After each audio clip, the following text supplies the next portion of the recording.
Listo.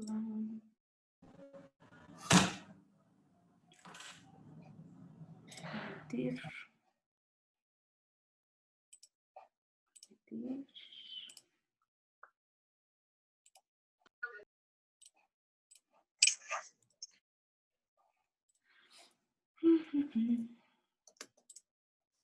¿Qué caray?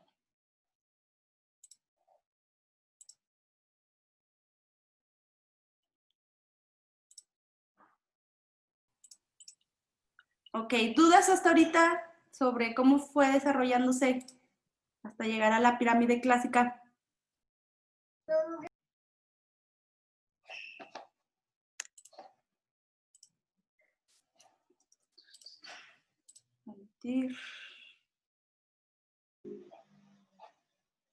¿Dudas, chicos?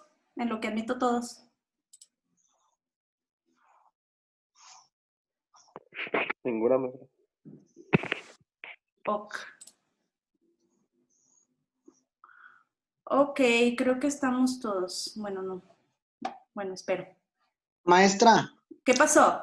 Bueno, entonces supuestamente en cada bóveda que ellos hacían, por ejemplo, donde enterraban a los faraones y todo eso, ¿les tardaban más o menos eso o esas No. las hacían en menos tiempo?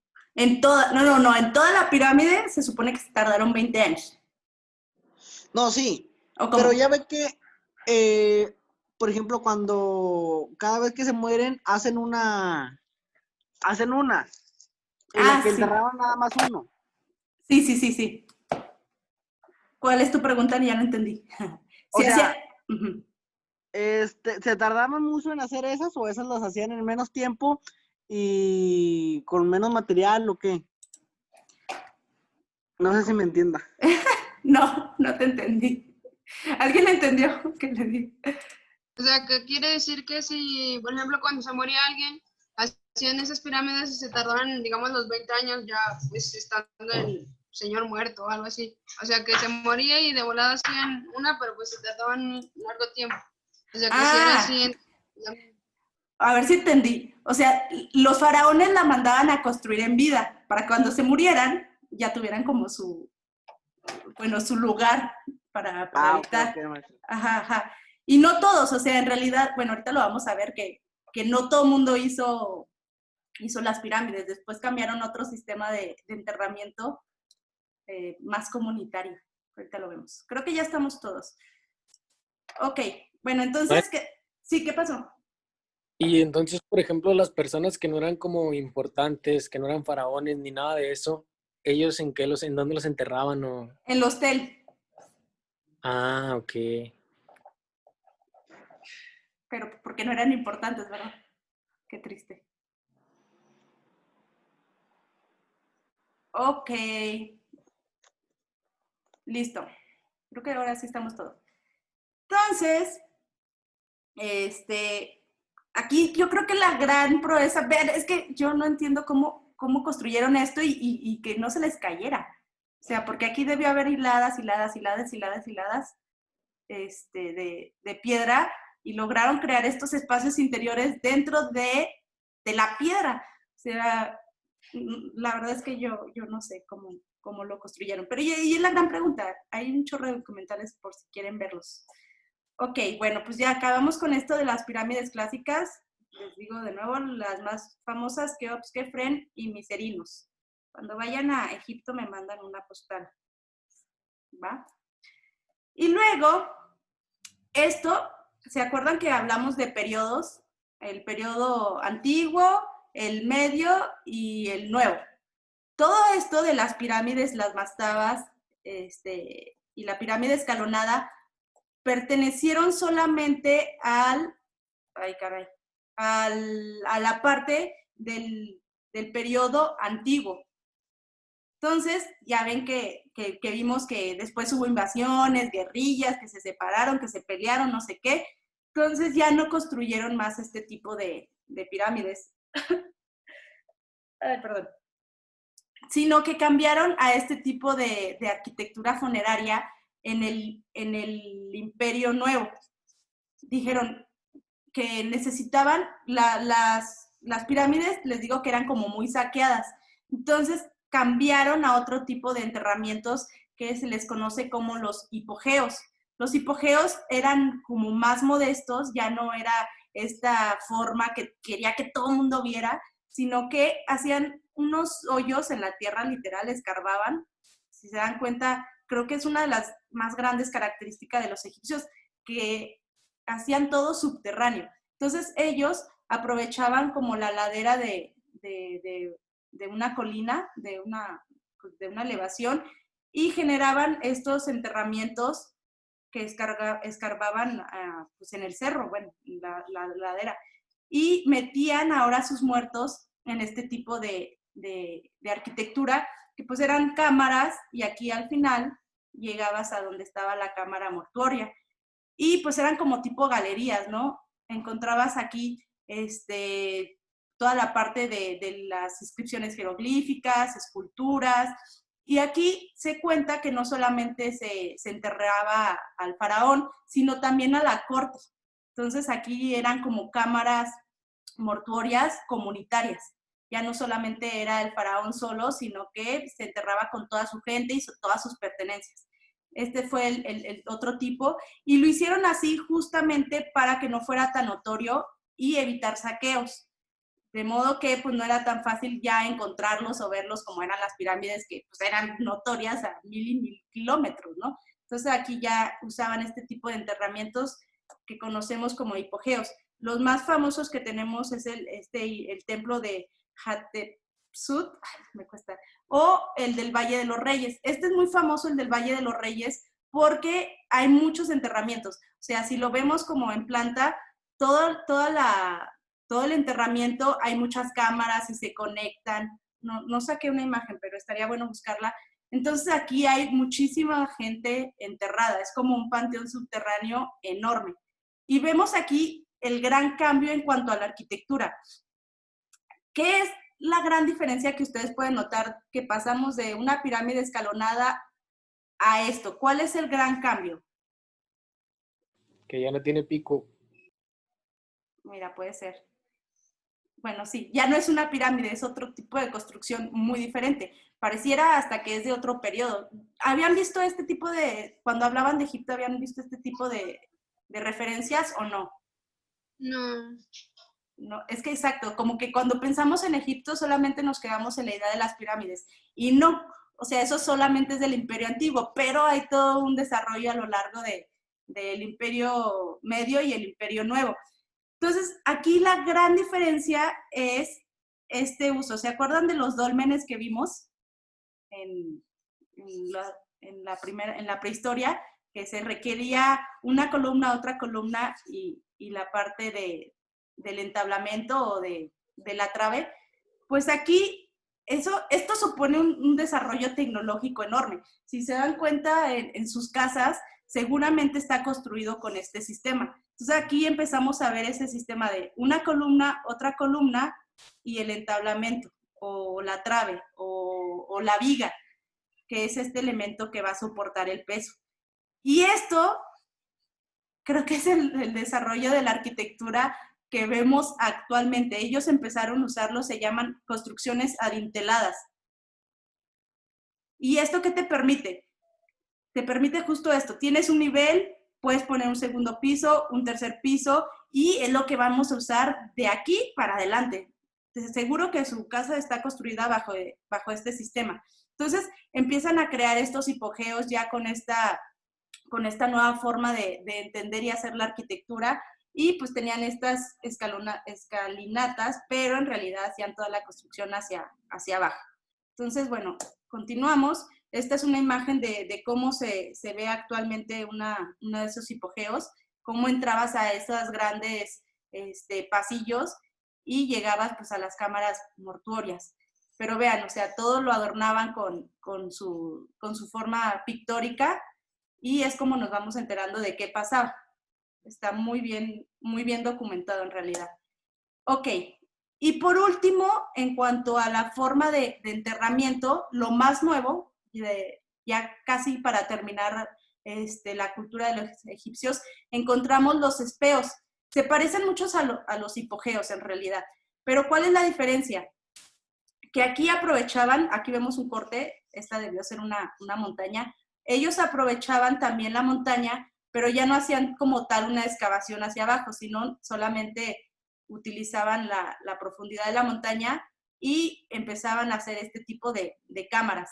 Entonces tenemos una de las más famosas, que es la de Abu Simbel, dedicado a Ramsés. Vemos aquí cómo tenían este gran acceso pues a la tumba con estos adornos de esculturas, y entrabas a una especie de camaritas que ahorita vamos a ver, hasta llegar a la parte del santuario donde enterraban al faraón. Entonces aquí vemos cómo es la planta y cómo se va desarrollando. Si se dan cuenta, aquí el espacio interno pues es muchísimo mayor que en la de los otros tipos de enterramientos. Entonces debió verse así. O sea, vemos la monumentalidad de este tipo de construcciones, como ellos, actualmente está así, pero debieron haber pintado sus construcciones. Y también en este tipo de enterramientos se enterraba al faraón junto con su corte, se cree. Entonces, bueno, son los espeos. Aquí tenemos, les digo, el más famoso, el de Abu Simbel. Como, vean, estas las columnas se supone que son una representación de Osiris, que es el dios de la muerte. Entonces, ¿cómo utilizaban también el arte como parte de la arquitectura? Y utilizaban estas columnas que a la vez son escultura. Y ya dedicaban, bueno, acá por abajo está la parte del santuario. Entonces, con esto terminamos la parte de arquitectura funeraria. Entonces, nos quedamos que eran los tel, luego se desarrollaron las mastabas, luego la pirámide escalonada, la pirámide quebrada, la pirámide clásica. Ahí se rompe con las pirámides clásicas y llegamos a este tipo de enterramientos que usaban las montañas o las laderas para hacer este tipo de construcciones, que son los espeos y los hipogeos. ¿Sale? Entonces, bueno, aquí tenemos otro de los espeos, que ese es el de Nefertari. A mí estos me gustan mucho, la verdad. Y bueno, llegamos con la parte de la arquitectura religiosa, que con los templos. Ellos hicieron grandes templos, entre los más conocidos el de Karnak y el de, se me fue el nombre, y el de Honsu. Ok, vamos a ver las características generales. Uno, aquí está una planta. Ok, esperen un momento, es que se me zafó. Maestra, Sí, ¿qué pasó? ¿el supuesto león egipcio también era como tumba o esa nomás era pura como estatua?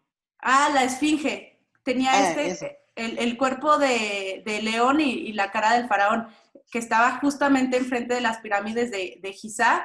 Tenía una función simbólica de poderío del faraón, en realidad, pero eso no era ningún tipo de tumba. Ok, era pura estatua, pues, ¿verdad? Sí, era solamente la escultura. Ok, gracias. De nada. Y luego, bueno, pues ya empezamos con los templos. Aquí ya pues cambia todo el tipo de arquitectura que tenían en cuanto a las pirámides. Aquí se parece un poquito más pues a lo que, no es cierto, no se parece a nada que conozcamos actualmente. Bueno, las características generales, lo vemos en la planta. Ellos, para poder llegar a estos grandes palacios, tenían toda una avenida que vamos a ver ahorita en una imagen, que se le conoce como Avenida de las Esfinges. Era como todo un corredor en el que iban sucesivamente colocando esfinges. Y esto era porque pues, era una entrada monumental a ese gran templo. Necesitaban que fuera como, que representara el poder y que representara pues esta adoración que tenían a los dioses. Entonces, se tiene como esa procesión para la entrada con la Avenida de los Esfinges. Luego, en esta parte, adornaban, eran como las puertas, por ejemplo, la Istar, les digo que tenían que ser puertas monumentales para que pues, referenciaran ese poderío. Entonces, aquí ponían fachadas con obeliscos o colosos, en esta parte. Después tenemos el patio perístilo. Cuando vean la palabra de perístilo, significa que son columnas alrededor de un patio central. Y esta palabra de perístilo la vamos a encontrar de aquí para adelante. Cuando diga patio perístilo, ok, es un patio que está bordeado por una serie de columnas. Entonces seguía el patio perístilo para desembocar en una sala hipóstila. Ahorita vamos a ver imágenes. Una sala hipóstila es un recinto que está lleno de columnas. Significa eso. Y luego terminaba en un santuario. Vamos a verlo en imágenes para que se quede más claro. Tenemos eso, les digo, la entrada con la avenida de las Esfinges. ¿Se dan cuenta cómo integraban esta idea de poder del faraón y de los dioses?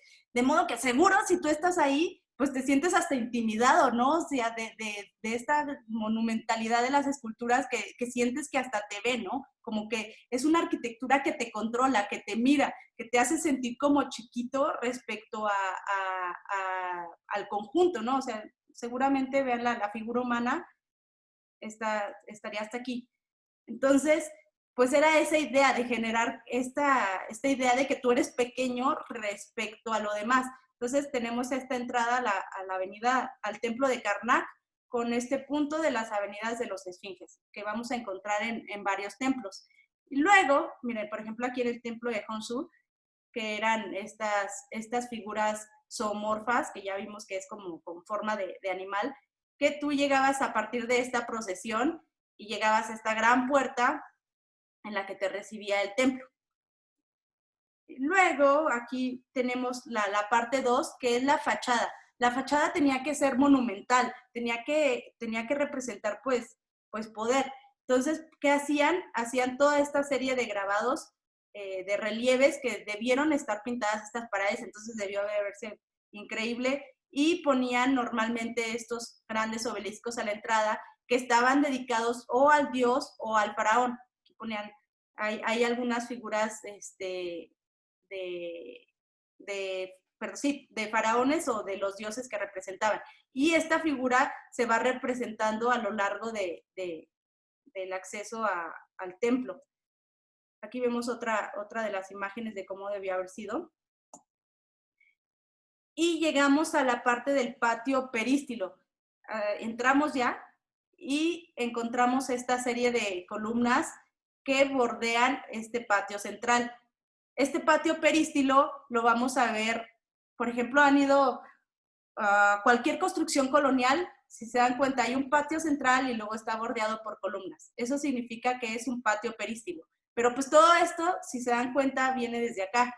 En Durango tenemos muchas imágenes o muchos ejemplos de patios perístilos, por ejemplo, en la Cámara de los Diputados, en el Palacio de Gobierno, casi todos tienen esta configuración.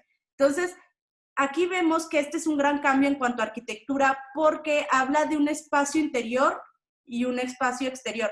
Tenemos este espacio exterior con el patio, pero empiezan a crear estos pequeños espacios interiores en los que se juntaba la comunidad. Normalmente esta parte dice que se desarrollaban talleres, teatro al aire libre, era como su plaza, vaya. O sea, sí era un templo, pero la gente normal podía ir a esta parte. Solamente esta parte, vamos a verlo, no podía, se quedaba como en el patio perístilo. Ya la parte de la sala hipóstila y del santuario solamente podían entrar pues, los sacerdotes y la gente de mayor escala, pero en el patio se desarrollaba una especie de vida pública en la que podía entrar cualquier persona.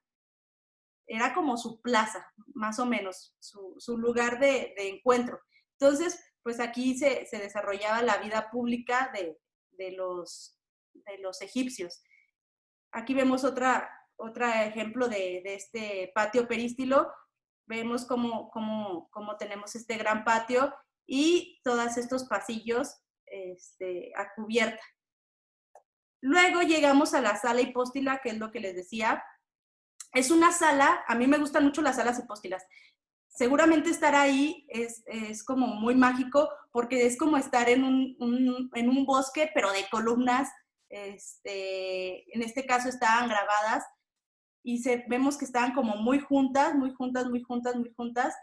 y creaban pues esta configuración que vamos a ver repetida en algunos otros ejemplos de arquitectura.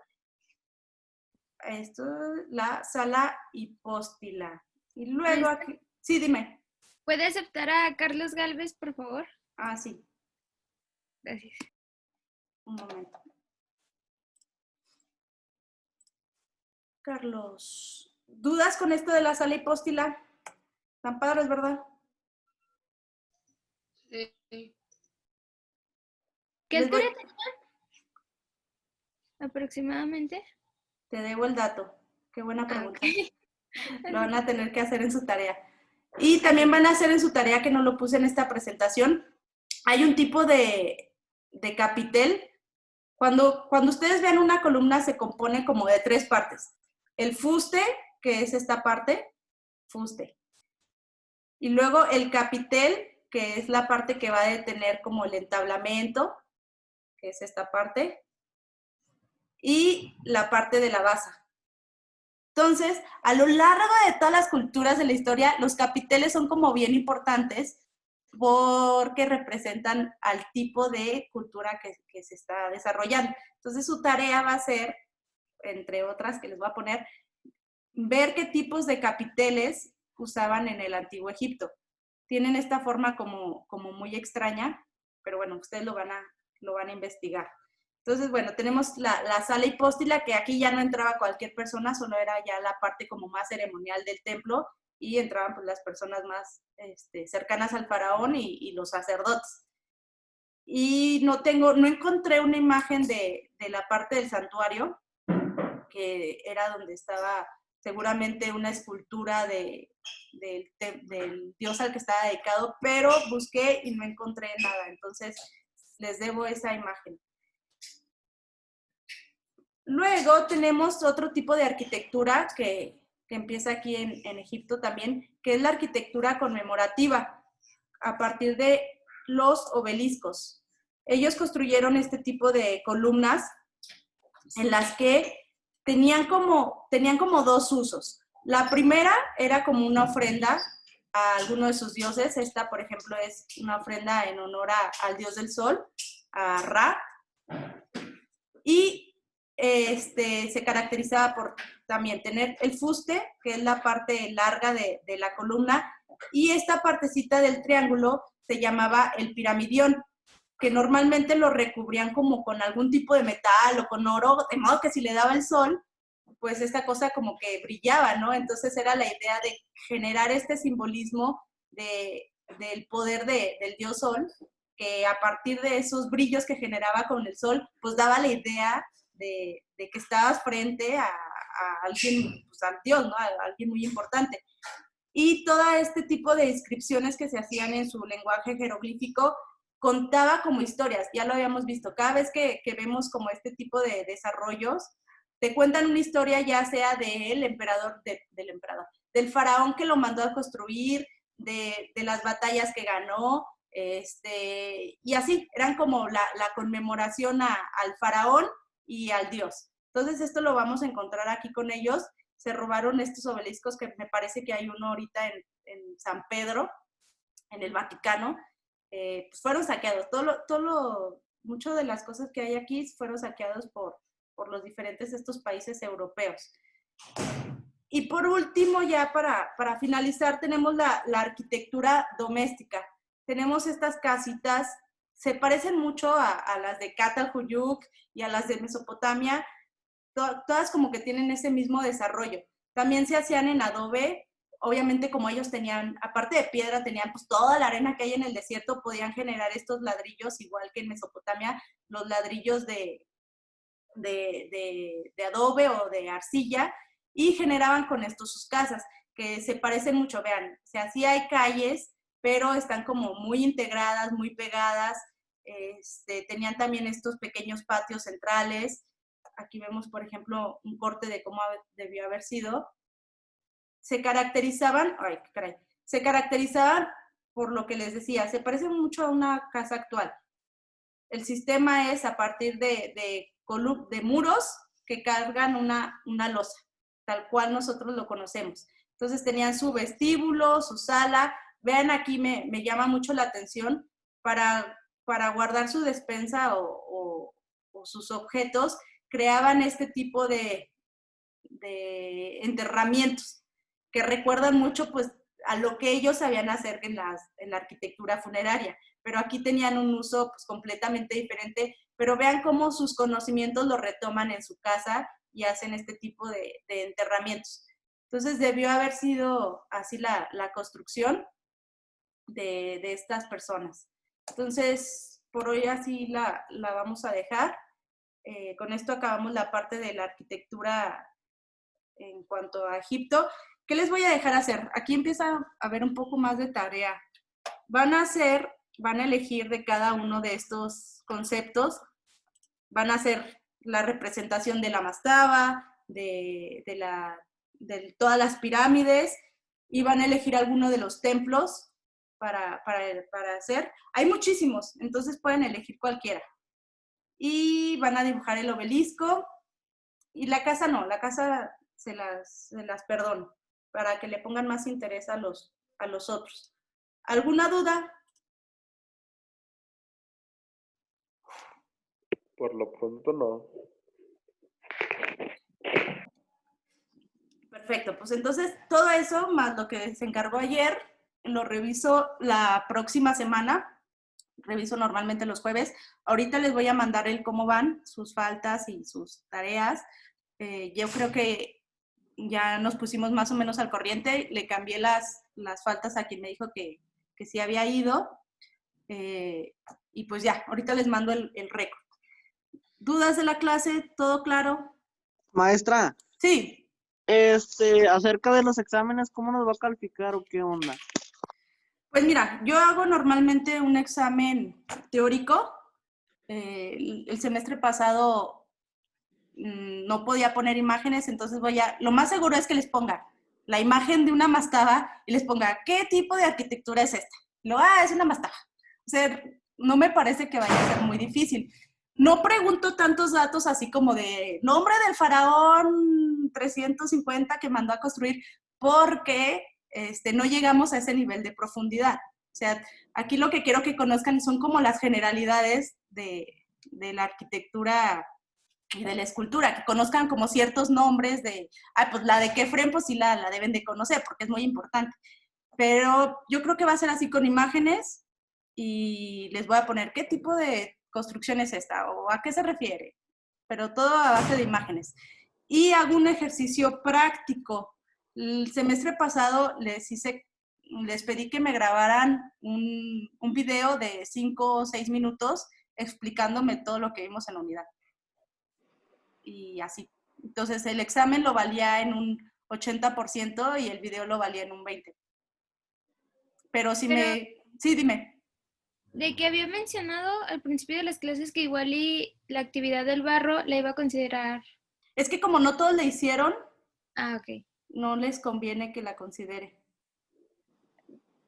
Por ejemplo, su compañero Carlos, Fuentes, pues se la va a tener que perdonar, porque pues de aquí a que consigue el barro, aunque lo puede hacer en plastilina, déjenlo pienso. Pero no, se me hace que las prácticas las vamos a poner como parte de la tarea para que, pues en este caso no les baje. Si en la segunda unidad vemos que todos cumplimos con eso, pues igual y sí las podría valer. Ay, pero el video me lo graban en 5 minutos. ¿No? Y bueno, por ejemplo, la próxima semana terminamos con Egipto, y la semana del examen hacemos como un repaso general. En la clase del jueves, y el examen sería el viernes de la semana de exámenes, para que tengan las 2 horas y completen bien. ¿Dudas? Maestra, ¿se va a basar en la guía que está en el portal? ¿Cómo? ¿Se va a basar en la guía que está en el portal? No, voy a hacer una nueva. Ok. Porque ya vi que a esa le faltan algunos conceptos, entonces voy a hacer una nueva que la vamos a hacer juntos el jueves. Va a ser como un preexamen, les voy a decir, ay, ¿cómo se llama esto? Y luego ya ustedes me tienen que decir y ya lo anoto, ¿no? Y ya saco la imagen, se las mando y pues esa es. En realidad no creo que esté muy difícil el examen, yo creo que todos pasan con 10. Espero. Es que nos acordemos bien, maestra. Vamos a tener que repasar. Sí, pues sí, pero está fácil, creo. Ok, pues les subo la tarea al portal y ahorita les mando cómo vamos hasta ahora para que chequen su desarrollo. Pues bueno, cuídense mucho y que pasen bonito viernes. Cualquier cosa me avisan. Gracias, maestra, Gracias, igual. Miss. Hasta Gracias. luego. Maestra, Bye. igual. Adiós. Adiós, maestra, igualmente.